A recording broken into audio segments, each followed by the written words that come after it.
Les sujets du jour de la revue fiduciaire. Premier sujet de notre JT. LFSS, mesures sociales. La loi de financement de la sécurité sociale pour 2025, parue au JO du 28 février, comporte nombre de mesures sociales. Du côté des cotisations sociales, on peut noter une réforme en 2 temps, 2025 et 2026, des allègements généraux de cotisations patronales. La pérennisation et le renforcement de l'exonération TUDE du secteur agricole. Par ailleurs, la LFSS prévoit un nouveau mode de prise en compte des salariés mis à disposition par un groupement d'employeurs, dans l'effectif sécurité sociale.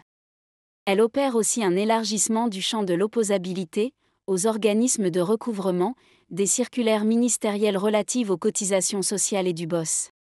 À souligner aussi une réforme de l'indemnisation du déficit fonctionnel des victimes d'accidents du travail et de maladies professionnelles. Et un certain nombre de mesures de lutte contre la fraude.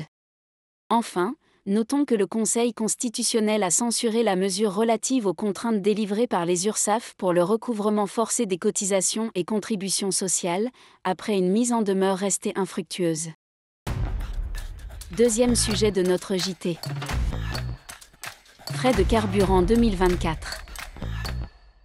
Les exploitants individuels relevant des BIC qui optent pour une comptabilité super simplifiée peuvent évaluer de manière forfaitaire les frais de carburant relatifs à leur déplacement professionnel au moyen d'un barème annuel établi par l'administration fiscale. Celui-ci vise essentiellement les véhicules de tourisme ou les 2 roues motorisés affectés à un usage mixte pour lesquels il n'existe pas toujours de justificatif. Il peut également être utilisé, sous certaines conditions, par les titulaires de BNC dont le véhicule est pris en crédit bail ou en leasing et par les salariés qui choisissent d'opter pour les frais réels. Le barème relatif aux dépenses de 2024 a été publié. Il est en baisse par rapport à celui de 2023, sauf pour le GPL qui est en légère hausse. Troisième sujet de notre JT. Fusion simplifiée, quand les statuts exigent une procédure plus rigoureuse.